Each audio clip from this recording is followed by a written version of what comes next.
Hello friends, general science की class में आप सबका एक बार फिर से स्वागत है। पिछली क्लास में हम आपको पढ़ाए थे पार्ट ऑफ सेल के बारे में, यानी यूकैरियोटिक और प्रोकैरियोटिक में। आज उसी में सेल में ही हम आगे डिस्कस करेंगे इंपॉर्टेंट पॉइंट आरएनए और डीएनए के बारे में कि आरएनए और डीएनए में डिफरेंस क्या होता है, आरएनए क्या होता है, डीएनए क्या होता है, दोनों में मेन अंतर क्या होता है, दोनों का हमारे बॉडी में क्या क्या काम होता है। ठीक है ना। तो आज देखते हैं किसके बारे में, आरएनए और डीएनए में। तो उसके पहले हमको जानना पड़ेगा पहले न्यूक्लिक एसिड क्या होता है। न्यूक्लिक एसिड, न्यूक्लिक एसिड को आप केंद्रक अम्ल भी कह सकते हो। केंद्रक अम्ल क्या है? Nucleic acid. देखिए, न्यूक्लिक एसिड को दो पार्ट में अगर हम डिवाइड करें तो दो पार्ट में आपका होता है, ये होता है आपका डीएनए यानी डीऑक्सी राइबो न्यूक्लिक एसिड, और एक क्या होता है राइबोज न्यूक्लिक एसिड यानी आरएनए। ठीक, जो आपका डीएनए है वो क्या है डीऑक्सी, यानी इसमें डबल हेलिकल मॉडल होता है और इसमें क्या होता है आपका सिंगल हेलिकल मॉडल होता है। ठीक है ना। देखिए, अगर आपसे क्वेश्चन पूछता है कि डीएनए को सबसे पहले किसने देखा, तो डीएनए को सबसे पहले देखने वाले साइंटिस्ट हैं कौन? वो आपके कार्लसबर्ग।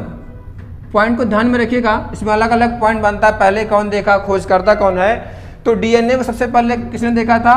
कार्लसबर्ग ने देखा था। ठीक, अब क्वेश्चन यही बनता है कि डीएनए का डबल हेलिकल मॉडल, द्विकुंडली संरचना,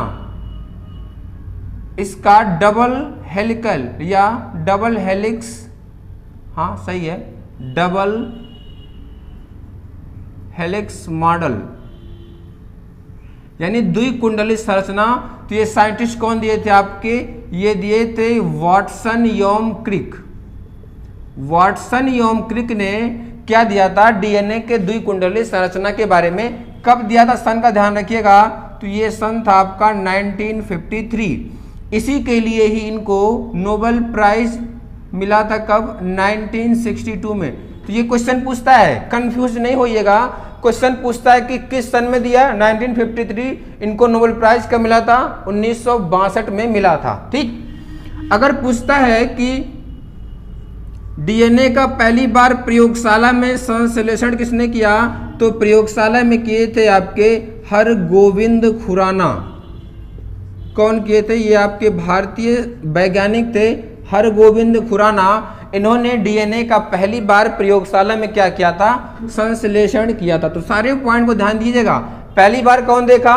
कार्लसबर्ग। डबल हेलिक्स मॉडल, द्विकुंडली संरचना कौन दिया? वाटसन और क्रिक। कब दिए थे? 1953 में। इसी के लिए इनको कब मिला था नोबेल प्राइज? 1962 में मिला था। और प्रयोगशाला में पहली बार कौन देखा? हरगोविंद खुराना। ठीक है ना। अब देखिए, जो आपका ये डीएनए है, डीएनए मूलतः होता किसमें है? हम लोग को सामान्यतः ये लगता है कि भाई केंद्रक में केवल क्या होता है, जो डीएनए केवल कहाँ होता है? केंद्रक में। लेकिन इस पॉइंट को ध्यान में दीजिएगा कि जो हमारा डीएनए वो कहाँ होता है? न्यूक्लियस में। ये बहुत ही रिपीटेड क्वेश्चन है, शायद ही कोई एग्जाम हो आपका वनडे कॉम्पिटिटिव जहां ये क्वेश्चन ना पूछा हो। तो डीएनए कहाँ कहाँ होता है? केंद्रक में होता है। और कहाँ होता है? माइटोकॉन्ड्रिया। केंद्रक में होता है माइटोकॉन्ड्रिया, और कहाँ होता है? प्लास्टिड्स में होता है यानी लवक में। तो ये पॉइंट को ध्यान में रखिएगा कि डीएनए, क्योंकि अक्सर बहुत जगह पर देता है कि डीएनए, हाँ डीएनए का 90% भाग आप न्यूक्लियस में प्रेजेंट रहता है, लेकिन उसके अलावा न्यूक्लियस यानी केंद्रक के अलावा कहाँ होता है? माइटोकॉन्ड्रिया में और प्लास्टिड्स यानी लवक में भी क्या होता है? ये प्रेजेंट रहता है। कौन? आपका डीएनए। ठीक, अगर हम बात करें अगले पॉइंट की, तो जो डीएनए वो क्या है आपका? वो है आपका न्यूक्लियोटाइड। जो आपका डीएनए है वो क्या है? वो है आपका न्यूक्लियोटाइड। न्यूक्लियोटाइड का क्या है? ये बहुलक है। अब यहां पर आपको एक वर्ड मिल रहा है, क्या? बहुलक। यानी पॉलीमर क्या होता है भाई? पॉलीमर क्या? पॉलीमर बहुत सारे मोनोमर मिलकर क्या करते हैं? पॉलीमर का निर्माण करते हैं। सिंपल सा मतलब समझिएगा, जैसे ये आपके है ना, जैसे आप बहुत लोग माला वगैरह पहनते हैं, तो जो ये माले के गुच्छा है ना, ये माला उसका क्या है? गुच्छा। आप इसको धागे में सेट करते हो, तो अगर आप इसको तोड़ देंगे तो क्या होगा? ये अलग अलग हो जाएंगे। तो जब ये अलग अलग हुए तो ये क्या कहलाए? मोनोमर।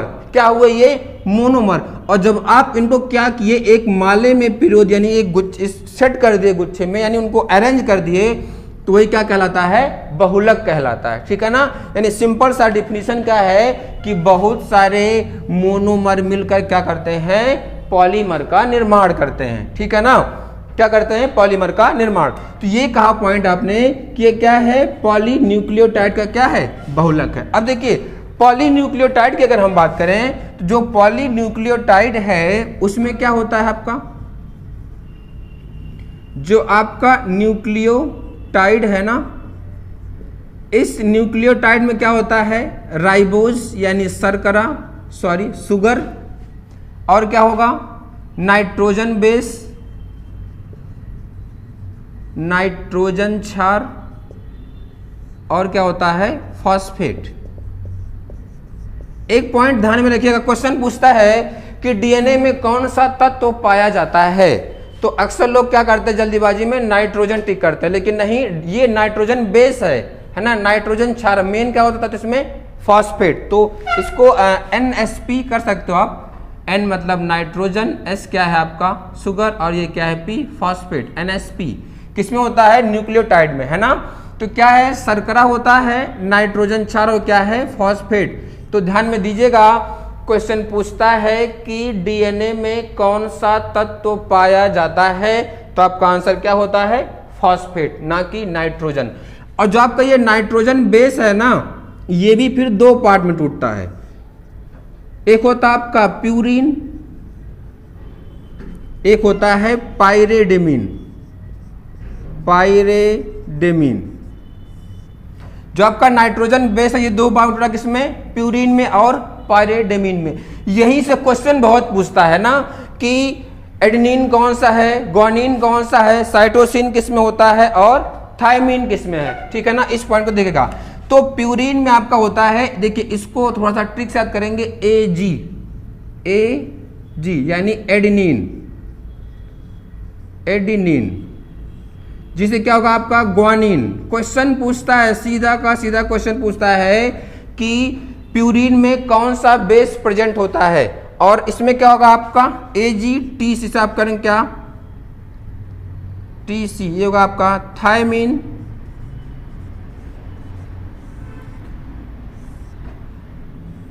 और ये क्या है, साइटोसिन।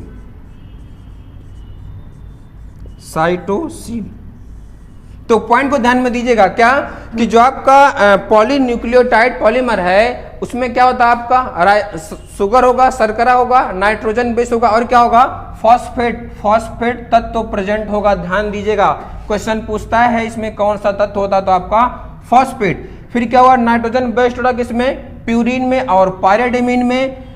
फिर इसमें क्या होगा आपका एडेनिन होगा, ग्वानिन, थायमिन और साइटोसिन। क्वेश्चन क्या पूछता है, क्वेश्चन पूछता है कि एडेनिन और थायमिन में कौन सा बॉन्ड होता है। तो इसको यहां पर देखिए, इसको आप ऐसे याद करेंगे, ए और टी यानी AG करेंगे, ऐसा लिखिएगा AG, और क्या होगा आपका TC।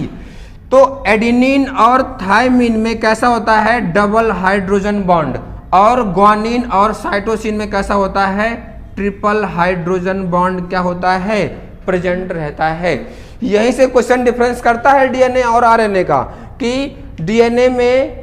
आरएनए में थायमिन की जगह या साइटोसिन की जगह या एडेनिन की जगह या ग्वानिन की जगह आप किसका यूज करते हो। क्वेश्चन देगा कि यूरेसिल का उपयोग करते हैं, या आरएनए में यूरेसिल का उपयोग करते हैं, एडेनिन, ग्वानिन, थायमिन या साइटोसिन। तो ये आपको जानना पड़ेगा, ठीक है ना।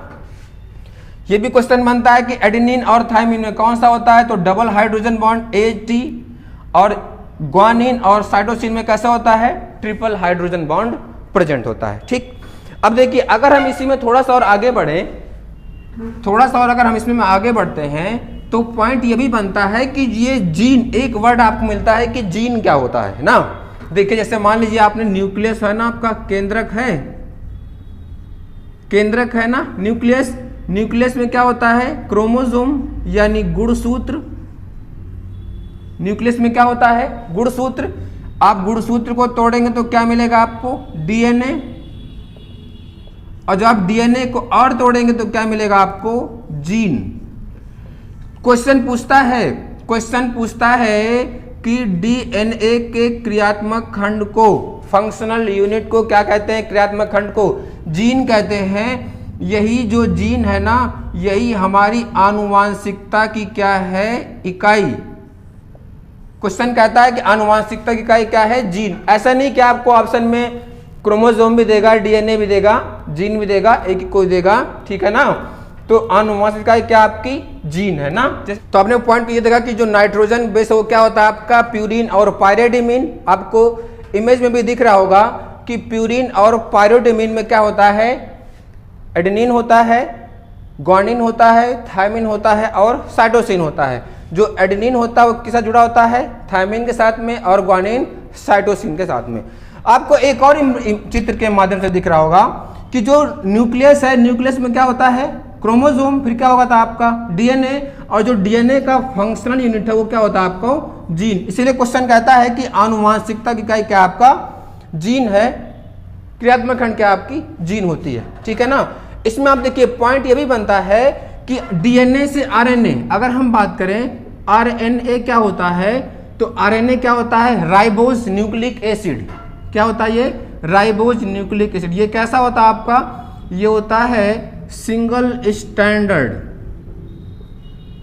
कैसा होता है? Single standard. ये क्या होता है आपका? Ribose sugar.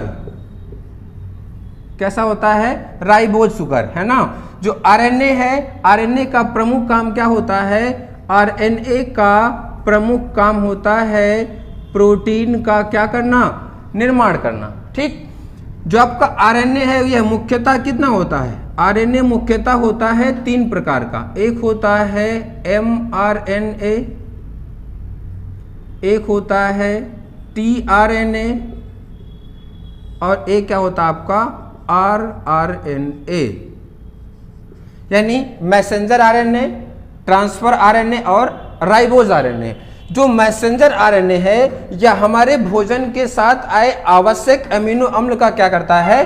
पहचान करता है। भोजन के साथ आए आवश्यक अमीनो अम्ल का पहचान करने के साथ साथ वो क्या करता है? ट्रांसफर आरएनए को देता है, और ये कहाँ ले जाता है? आरआरएनए के पास। और यही जो आपका आरआरएनए है, यानी जो राइबोज आरएनए है, यही क्या करता है? यही प्रोटीन निर्माण में क्या होता है? सहायक होता है, ठीक। तो ये मेन क्या है आपका? आरएनए के बारे में। अब देखिए क्वेश्चन ये बनता है कि डीएनए और आरएनए में डिफरेंस क्या होता है? डीएनए और आरएनए में डिफरेंस क्या होता है? तो आपको जैसा कि चित्र के माध्यम से दिख रहा होगा डीएनए और आरएनए में, कि जो आपका डीएनए होता है, डीएनए में जो आपका थायमिन होता है, थायमिन के स्थान पर आप किसका प्रयोग करते हो? यूरेसिल का प्रयोग करते हो। आपको इमेज में दिख रहा होगा डीएनए और आरएनए में किसका प्रयोग करते हो? यूरेसिल का। अब एक पॉइंट और बनता है कि जो आपका डीएनए है, जो क्या आपका डीएनए, डीएनए से क्या बनता है आपका? आरएनए। फिर आरएनए से क्या बनाते हो आप? प्रोटीन बनता है ना भाई। क्या कि डीएनए से क्या बना आपका? आरएनए, आरएनए से क्या बना? प्रोटीन। तो क्वेश्चन कहता है कि डीएनए से आरएनए का बनना क्या कहलाता है? यह कहलाता है ट्रांसक्रिप्शन। क्या कहलाता है? ट्रांसक्रिप्शन। और आरएनए से डीएनए का बनना क्या कहलाता है? यह कहलाता है रिवर्स ट्रांसक्रिप्शन। क्या हुआ? ट्रांसक्रिप्शन डीएनए से आरएनए, और आरएनए से डीएनए क्या हुआ? Reverse transcription. डीएनए से डीएनए का बनना क्या कहलाता है? यह कहलाता है रिप्लिकेशन। क्या कहलाता है? रिप्लिकेशन। और आरएनए से प्रोटीन का बनना क्या कहलाता है? ट्रांसलेशन। देखिए मैंने यहां पर एक एरो का प्रयोग किया, इसका मतलब कि जब आरएनए से आपका प्रोटीन बनेगा फिर आप दोबारा प्रोटीन से आरएनए नहीं बना सकते हैं, ठीक है ना। तो ये कुछ रहा क्या आपका डीएनए और आरएनए के बारे में। थोड़ा सा इंपॉर्टेंट इंफॉर्मेशन था कि डीएनए क्या होता है, आरएनए क्या होता है, दोनों में मुख्यतः डिफरेंस क्या होता है, ठीक है ना। ठीक है, बाकी हम लोग डिस्कस करेंगे अगली क्लास में। Okay, thank you class.